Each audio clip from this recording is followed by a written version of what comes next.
Welcome to the Business Women Australia podcast show, the podcast that brings together industry leaders to discuss the latest trends, insights and strategies.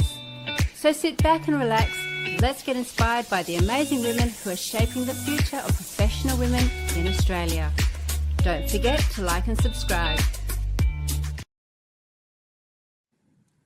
So welcome to the Business Women Australia podcast show. I'm Lyn Hawkins, the founding director of Business Women Australia, and I'm streaming live from the beautiful lands of the Noongar people in Manjagurdup, Budja, on the west coast of our nation. And I'm always excited to have the fabulous Marion Burchell back on the show. Today we're looking at balancing humans and technology in times of change. And I always love Marion's focus on putting humans at the centre of tech transformation. Today we'll unpack what's working, not just what's breaking, and looking at organisations getting that right balance between technology and humanity. Welcome back to the show, Marion. This global research shows that human-centred technology adoption leads to higher productivity, stronger engagement and better innovation outcomes and more sustainable change. Now, Marion's very well placed to chat about this subject. She's the Managing Director of management consulting firm Azola Holdings. She's an experienced strategy, innovation and change agent in public and private sectors, and previously to establishing Azola Holdings, she was a director at Deloitte, co-leading the civil government practice, but she was also the first female government CIO, the Chief Information Officer for Western Australia, delivering whole government delivery of better services to people using tech. And during this time, she drove the social inclusion and digital divide agenda, created the cybersecurity CRC in WA, created greater transparency and governance of the GovNet ICT reform, and laid the foundation for the interjurisdictional data sharing initiative. And in her role as Executive Director of Policy and Governance, she delivered the state's first innovation strategy and implemented a number of programs aimed at growing the startup ecosystem. She's led the development and implementation of the state's open data policy. And a lot of the work that she's done in WA has actually been picked up internationally. She's been published nationally and internationally in over 20 publications, including peer-reviewed journals. And I just love the fact that she's made an impact here in the state, nationally and internationally. And she's certainly an award-winning advisor. She's been featured in over 800 media outlets. It's probably more now, including the ABC, NBC, CBS, Telemundo and more. We're so lucky to have you as a part of our gang. Thanks, Lyn. I don't normally it's a good gang to be part of. I know. It's a good gang. Okay, you've seen firsthand how organisations are embracing technology-driven change. Tell us about your work and what tends to surprise you the most. Yeah, thanks, Lyn. And don't you love it when technology does this to you? So anyway, it's all good. Just shows you the times that we're living in and how flexible and agile we need to be. And as you know, I've spent the last 2 decades helping organisations navigate change at the intersection of people, technology and strategy. And what surprises me the most is that while everyone's talking about AI, they're talking about digital transformation and innovation, very few people can clearly explain what these things actually mean for their business, for their workforce, or their customers, and specifically what it means in terms of impact, change, providing that clarity, how it's going to drive better benefits and value. And there's also this tendency to outsource thinking, which I find very curious. As organisations look at experts provide answers, yet what's interesting is we're in one of the most significant technological shifts in history. We're really building the foundation for the future here. And the reality is no one has, and there's this real great opportunity that expertise is no longer reserved for a select few. So anyone, anywhere can be the subject matter expert if they're willing to learn, experiment, and share what they discover. And yet what I find when I go into organisations is this old stale thinking of anything new needs resources, needs time, needs a business case to be put up in our business planning process. Yet what is available to us now is this ability to start small, design little proof of concepts.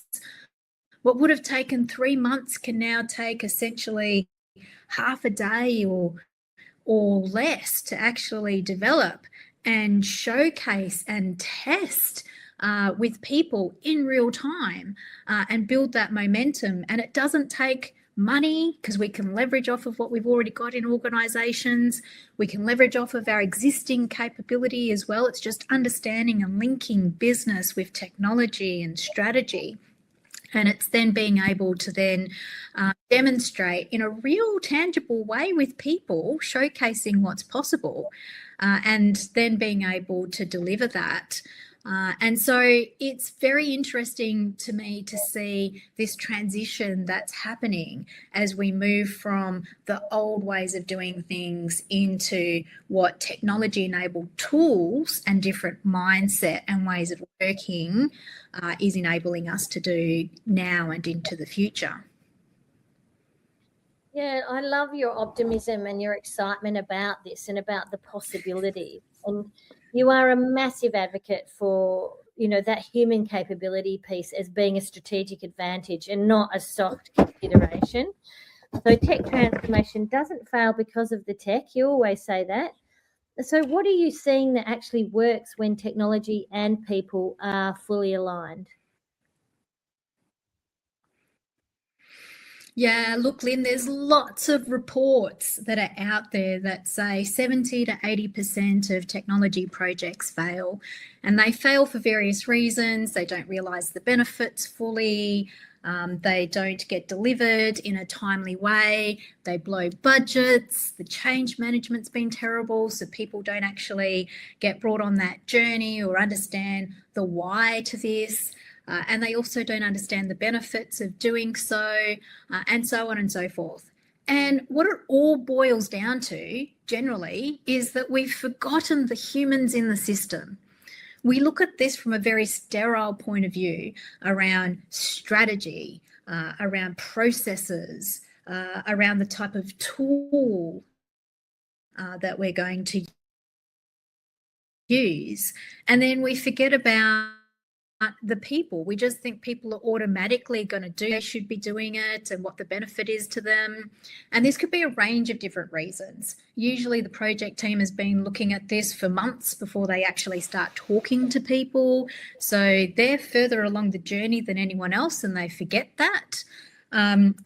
We take this from a very project point of view or a business planning point of view without actually thinking about what does this actually mean to people and how do we reduce the resistance to this and demonstrate the real benefits in a very human and tangible, practical way. And so organisations getting this right don't see technology as an IT project. They see it as a business and project side of things.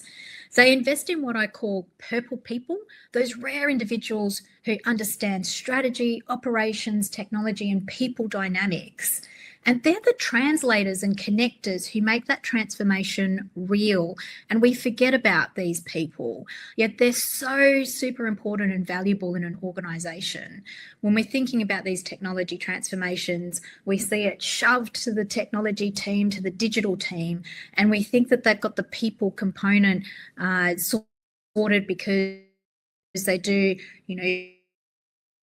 user experience and personas and journey mapping, but that's just a lot of the times they aren't those purple people that can translate what this means for the business. They're the people that are building the tool that enables the business to function. And so other common factors also include trust. When people understand deeply in a tangible human way why change is happening, how it benefits them, and how they're supported through the journey, and I don't mean just training, by the way, then resistance largely disappears. And that's where you see true adoption and not compliance. And so sometimes organisations will use some nudge theory or behavioural insights theory, where they basically go, we're going to do this by default by removing everything else, so everyone has to comply. And so that has obvious implications in terms of culture and behaviours as a result of that particular tactic. And so where we actually see the social system being leveraged within the organisation through those highly regarded people that understand the business and do that translation in a very human way and can demonstrate this for people in terms of that change. Yeah, so this is something that's very central to your thinking all the time, is this importance of that human element. And it's becoming more important as technology accelerates. So why is that? Yeah, so this human element is really important because for a long time, in terms of work, humans have essentially what sociologists call been dehumanized. And that means they're seen as an asset or a resource as opposed to being a person. And yet when we view people as people and what that means in terms of being deeply human, and looking at including that in the terms of people coming on that journey earlier, because the design has been consciously thought of in terms of that human element. We also can then leverage the expertise of people. It also accelerates the change as well. And so because technology is becoming commoditized, because we all have access to the same technology, the real differentiator here is how our human to those technologies, how they're imagining the use of those technologies to enable better ways of doing business through productivity gains, through creating efficiencies, through optimization, but even through reimagining what their work is like by having these emerging technologies available to them. And so the technology itself is becoming increasingly accessible. And so what differentiates organisation isn't the tool, it's how effectively people use it, adapt to it, and create value from it. And so in a world where everyone has access to the same technologies, human capabilities like creativity, judgment, empathy, collaboration, critical thinking become the competitive advantage. And ironically, the more technology advances, the more valuable.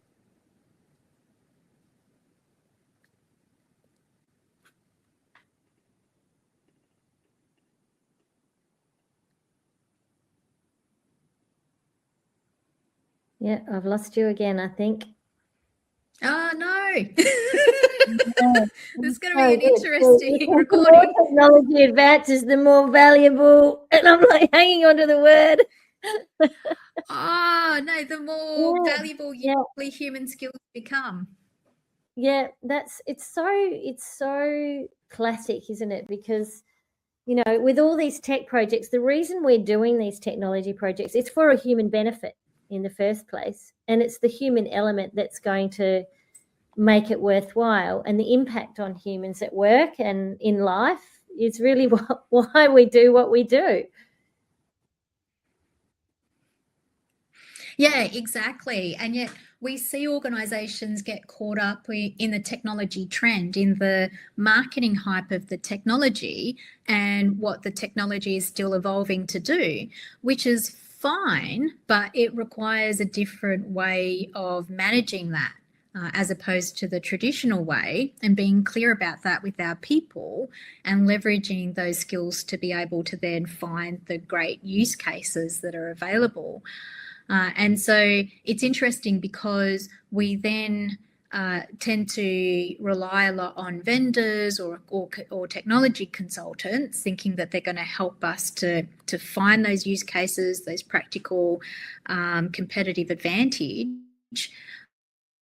But our people actually know the business better than those vendors and consultants, and they're going to find the best way to use that tool. So we always say to people, what's the problem you're trying to solve, and be very clear about that problem. And are you sure that's the root cause of the problem, or are you just solving for the noise of what you're actually seeing? And who are you solving that problem for? What's the context of that? Because that gets us over the ivory tower component or the hippo bias, the highest paid person in the room, or the person that's talking the loudest. And is this something that's scalable as well? So if we solve it over here as part of our enterprise, do other people have a similar problem? And I think it's really interesting because sometimes we see people using particular tools, or there's the latest thing, and it causes almost like this angst within organizations of, we've got to actually look at a use case for this because that's going to deliver better outcomes for us, without actually stopping and going, what are we solving? And if we're solving a particular problem, is technology the best solution for this? And if it is, then what is the technology that we can leverage? Is there something already existing within our organization that we can leverage? Or do we have to go to market and buy something? And so it's really interesting to navigate through that as well. It is, and I think vendors get blamed a lot when the technology doesn't work, and it's can get pulled back out again. This has happened. I've seen this a few times, even in small businesses. Where it's been very disruptive because the people side of it hasn't been taken into account right from the beginning. So why do well-intentioned transformation projects often leave people feeling overwhelmed or diminished? I'm sure there's a lot of our listeners thinking about, this technology, another change, another tech to have to embrace. It's not going away, but why is it that they're feeling that sense of overwhelm? Yeah, there's a lot to unpack on that particular question, Lyn, because dictating the pace of work and also what we're experiencing in terms of cadence of work has also accelerated as well. And so what we find is that because leaders focus on what people need to do differently, we don't then consider what we need to let go of or exit out of. And so we're just kind of piling on at the moment. And this is also increasing the level of complexity within the workplace too. So I think there's a lot of value in organisations starting to simplify things as well. And every transformation creates loss. It creates loss in terms of loss of expertise, loss of certainty, loss of routines, potentially loss of status, loss of confidence, or even identity, particularly if people have been a subject matter expert and technology is shifting that. And yet we rarely acknowledge that. And this is part of that. These losses are the resisting factors to change as well. So when we think about the percentage of transformation or digital projects or technology projects that fail, it's partly because we fail to consider this. And we often treat change as a process challenge when it's actually a human experience. And I think this is a really important point because we rely too much on these tools and frameworks and methodologies, and we think that if we just follow these particular tools and methodologies, and there's so many change management tools, technologies, frameworks, and methodologies out there, that we're going to get the outcome that we want.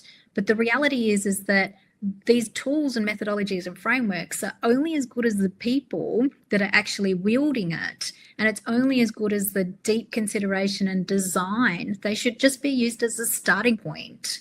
And so if people are overwhelmed, it's usually because we're measuring project milestones without considering that human aspect, and we're ignoring those emotional milestones. And there's really easy ways to actually design for this and design early on. So we should, if we've done that, we've pretty much failed. Like, we can actually be building these human experience all the way through a project right from the start. And that's where we start to see people get on board, and we start to see that there's less of that feeling of overwhelmed and diminishingness within organisations and people. Yeah, I guess, if people are feeling that the technology is being done to them rather than with them, that creates all sorts of issues, doesn't it? And it's also, if we think about the human factor, and if we think about being told that we have to do something, I'm sure that it brings out, our child in us to go, you can't tell me what to do. It's like a parent telling their child what to do. And you get that instant reaction, even if it's something good for us. People go, well, this is going to be able to have a greater drive of value or impact. None of those things matter a lot of the time, well, to a human, because they have certainty, they have comfort, they know what they're doing. And so I didn't even know this was broken in the first place. So being able to have this human way of communicating and demonstrating through experience is one of the keys that gets missed here, and in my view is part of that intensing when we do a lot of these transformations. Yeah, it sort of comes down a lot to the values inside the organisation, true. And, sort of a lot of trust is eroded when things are done to the team, or, I guess it demonstrates sort of a lack of respect, which is really important as humans to be fully respected. And it sits inside this desire to be determined, in terms of having that agency over our world and our lives. Look, you bring a lot of this leadership experience that you've got from government, industry, complex systems that you've worked across. And you've seen what enables people to adapt and to thrive and to perform when technology is introduced thoughtfully and responsibly and with purpose. How do sort of issues like fear of redundancy or irrelevance, you've touched a little bit on that. I'd love to dig a bit deeper into that, and what skills gaps could show up inside organisations. So this is a very hot topic at the moment, Lyn, particularly with AI and some of the other emerging technologies and practices. And I know in the previous podcast, we talked about how we're all operating from an old operating mindset, old operating business structures and systems. And so a lot of the conversations are around, if we put in technology, then how do we then pay for that technology by cutting costs, and one of the biggest costs. So it's absolutely logical that people would be fearing redundancies. And in some instances, many of us have commitments, many of us tie our self-worth, our identity, self-value to our work and our position at work. So this is very deeply human. And so how does this show up inside organisations? Well, sometimes it's not that obvious. Sometimes it shows up as cynicism, endless questioning, delayed decisions, analysis paralysis. That's like a favourite. And with analysis paralysis, that over-analysis, are we sure about this? Avoidance, sometimes we end up with dual systems because we have dual systems because people make excuses. Oh, it doesn't do this, or it's not as good as this old system. People protect existing processes. Sometimes even perfectionism gets in the way, like it's not perfect, so we're not going to make that change. And most resistance isn't about the technology itself.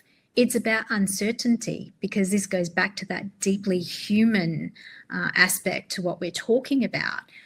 As humans, we love certainty, we love control, we love comfort. And so we want to know that we're doing the right thing. We want to know that to us in the future. And so people are asking themselves, will I still matter here? Will I be capable? Will I have a place in the future? And unless leaders address these questions, they're often solving the wrong problem. And it goes back to that point I made earlier. We see this as just a project, and we project plan it with our tasks and milestones and our budget. And we basically go from start, we contract, and then right through to delivery. And we forget about dealing with these human emotions and human sentiments along the way.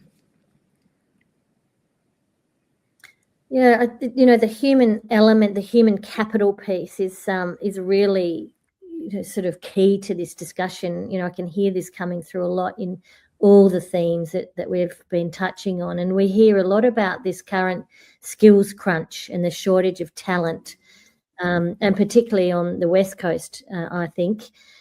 How should organisations be tackling their human capital needs and as they embark on these technology transformations?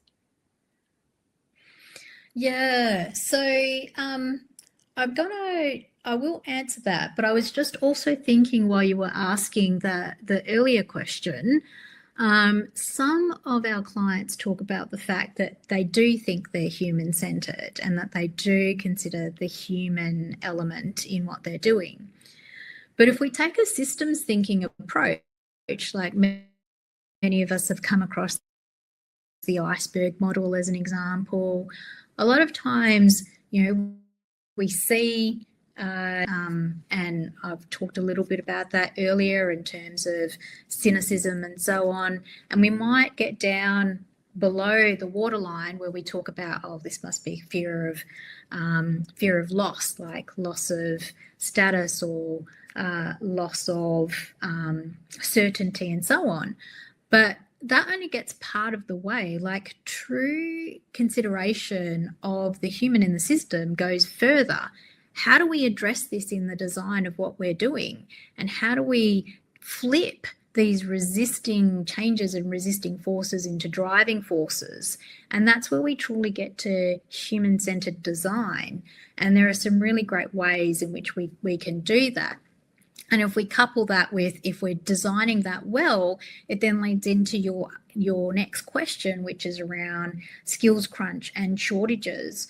So where we're seeing organisations tackle their human capital in a really strategic way is they're not necessarily focusing on the technology itself, but they're considering what human capital tool do we need now and into the future. And with that human capital, do we need to grow some of this as the technology is evolving? We need to evolve our human capital. And what does that look like? What do we need to keep consistent? And then what are the things that we're okay and prepared to actually give to technology? And so this is really important because we've become too focused on acquiring talent and not focused enough on unlocking it within our own organisation. And the skills required for the future are evolving faster than recruitment cycles can keep up with.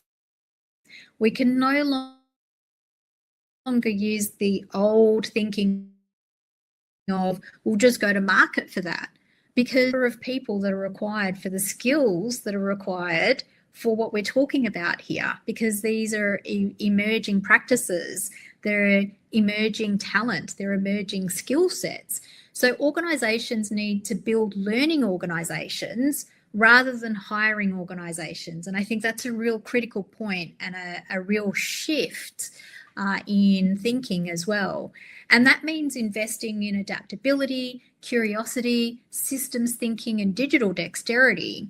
And the most valuable employee in 5 years may not be the person with the deepest technical expertise, but the person who can continuously learn and apply new knowledge. And with that, I think it's really important to point out that sometimes our talent pool think, oh, well, the organisation needs to supply a course for time and space to do this because I'm juggling all these things. We create time and space for what's important for us and what's a priority. And there are actually smart ways of building these knowledge banks without adding to our work as well. It's exciting times, really. It's sort of reminding me of the time when, the internet first started becoming available to us in the workplace. We started off with intranets, and then there was the internet, and, we didn't, there was no one to go out and recruit, because that just wasn't a skill set. We all just had to learn together and start incorporating it. And the explorers and adventurers and those who were prepared to have a crack and make mistakes and share what they were learning with each other really had their time to shine with inside organizations. And I just feel that this is that time again where the explorers and adventurers, those who are courageous and curious, are really going to have their place in the sun again, after being pushed into systems and processes and rules and regulations and policies. This is the time for our disruptors and our retrobates and our revolutionaries to step up and know that this is an exciting time to be back in the corporate, professional and government fields, because we're seeking people to be courageous and to actually explore and journey along with the possibilities of technology that we can't even imagine what the benefits of it are going to be in the future.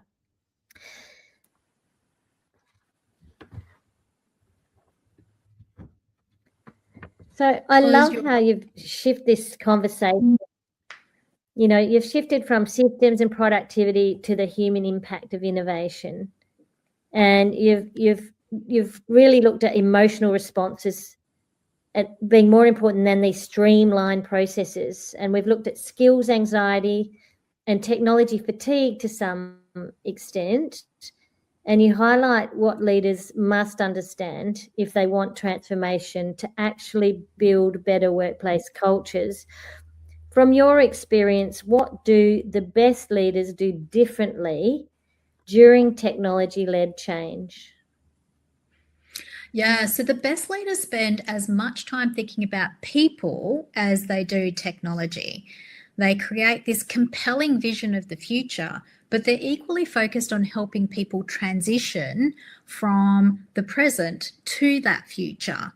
And they do this in a deeply considered way. And I think this is really important, because sometimes when people talk about this, they know the theory, or we've got to explain what's in it for them, or we've got to get their buy-in. So we hear this all the time. And I'll say to them, well, what does that actually look like in practice? And a lot of the times they'll tell you the theory, or they'll tell you what a particular framework says, or what they've learned in some online course or something. But they're not getting to that deep stage of that connection and experience. And so the best leaders actually understand what it is to be human. And so they understand that transformation is emotional before it's operational. So when they explain the why is not this pure business talk. It's actually from a deeply important. They role model the behaviors they want to see. Every organization has values, but those values actually lived by how people show up and how they behave. They're the real values of the organisation. And so the role model usually is the leader, and so they will role model those behaviours they want to see. They acknowledge uncertainty, but they also create clarity. And so for me, clarity is one of those underrated leadership skills that is absolutely needed now more than ever, particularly when we're doing change. And so being clear about what's changing, why it's changing, what's not changing. So creating everything is changing. So what's not changing and creating that stability for people, and what is changing and why it's changing and when it's changing, and how it will impact on them. But they also empower their teams to solve the problems, because they understand that their people actually live and breathe this and actually know where those pain points are and where those frustrations are, and probably have ideas around how to solve this as well. So empowering them to be able to do that also provides some light into what is uncomfortable as well. And most importantly, they don't pretend to have all the answers. They create the conditions for others to find them. And I love that. And in fact, it's one of the things that I love about the current Star Trek with Christopher Pike, is that his leadership capability absolutely reflects this. So I know I'm like completely geeking out and demonstrating I'm a bit of a Trek head here, but gone are the days of, the old William Shatner version where he has all the answers and leads from the front. We're now in the Christopher Pike era of leadership, where he's like, we've got this situation. I'm going to give you top cover here, and I know my skill set, which is I have nous and so on. You guys are the experts in your field. Give me ideas on how to do it, and that's what the best leaders do. Yeah, it really is a shift, isn't it? And when you talk about clarity, leaders having clarity, you're not saying clarity in that they have to have the answers. You're saying clarity in that I'm clear we're going to need to be all in this together. We all need to be knowing that we're going on this journey where we're going to discover things and do it as a team. We're going to learn together. We're going to slow things down, not necessarily outsource it to someone and hide behind the comms team who are trying to sell. I can remember, transformation projects that we used to run at Telstra, and, then with our customers, and, the comms part of the change process was so important, how we were going to get that buy-in and sell the project. It was sort of, when you look back at that compared to what is appropriate now, it's so different. And look, what does this responsible technology leadership actually look like in practice? You've painted these sort of, what it is to have this clarity, to lead together, to be, involving everyone. Does it take longer? No, it actually takes shorter. And so I think this is a critical point. So thanks for asking the question, Lyn, because our traditional way of project managing this takes a long time. We start from design, contract, and then we move into implementation, and implementation takes forever. And then we have change management, kind of bolted into implementation. But if we actually do this well in terms of considered design, that long tail, we get to outcomes quicker, because responsible technology leadership starts with this simple question of, just because we can do something, should we? And then it means designing with humanity in mind. So considering not only those efficiency and productivity issues, but also well-being, ethics, trust, long-term societal outcomes. And the best leaders embrace the tension between profit, people, and purpose. They don't see these as competing priorities. They actually see them as design constraints that force better, more the team sport, and why you need your purple people, because it isn't in a sterile environment anymore. We're actually in this very crazy environment with high levels of uncertainty, high levels of ambiguity, and high levels of complexity that we're all trying to navigate, and it's becoming increasingly so. And so those organisations that get this right actually start to streak away from their competitors. And so in this time of accelerated technology opportunity, having those considerations around people and reimagining what this looks like, I think is going to be the competitive advantage going forward. Absolutely.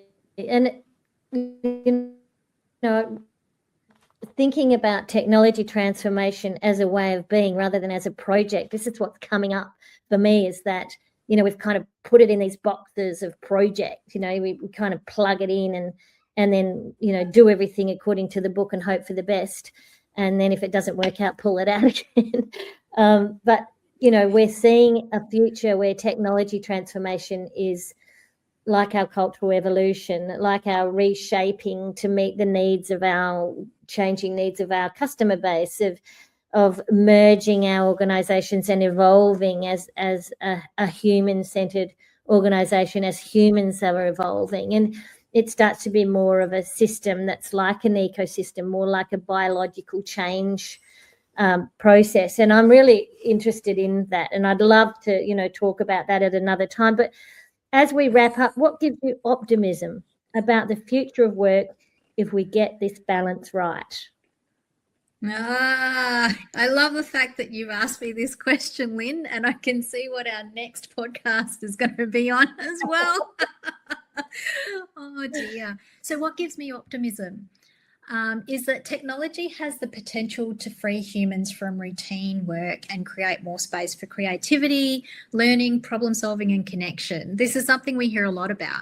And some people imagine a future where technology does everything and humans live these lives of leisure. You know, think about, you know, the romantic period of learning poetry and philosophy and musical instruments. But the reality is that I'm not convinced that's the destination we should aspire to. Human beings need purpose. We grow through challenge, contribution, and overcoming obstacles. Meaning often comes from striving and not arriving. And so there's this really fascinating experiment called Universe 25, which you might know about, Utopia. And despite living in what appeared to be this utopia, social structures broke down and the population eventually collapsed. And I think there's a lesson in that for us, because progress isn't about removing all the struggle from life.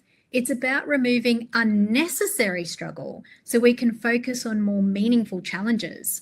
So if we get this transition right, if we build this future that's enabled by technology that works for us, technology won't replace human purpose.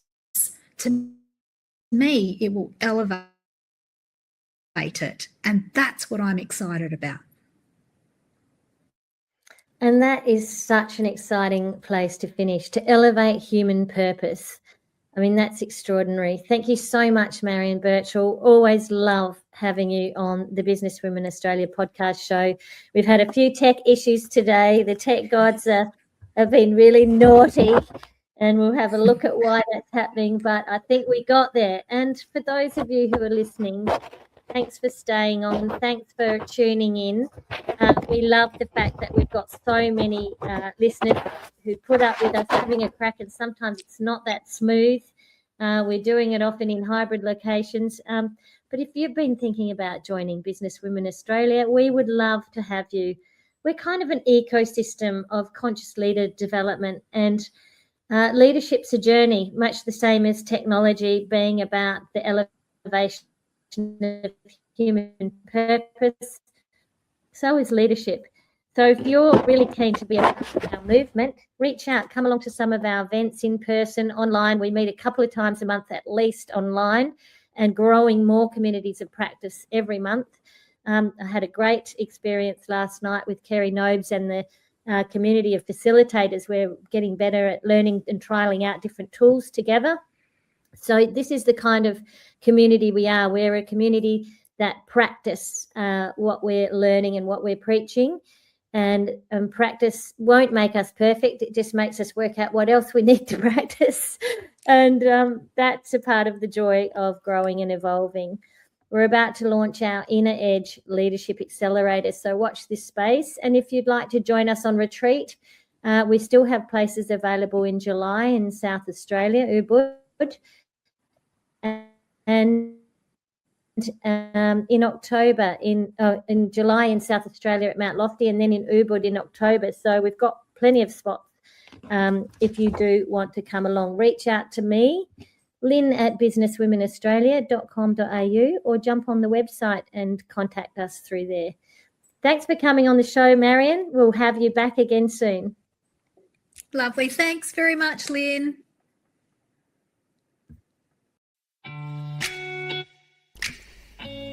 You have been listening to the Business Women Australia podcast show. We hope you've enjoyed today's episode and gained some valuable insights to empower you on your journey. Don't forget to comment, like and subscribe to stay updated in our latest episodes. And if you're not already a member of Business Women Australia, what are you waiting for? Head to our website today and join so that you can connect with a thriving community of inspiring women across Australia. Thank you for tuning in, and we'll catch you in the next episode.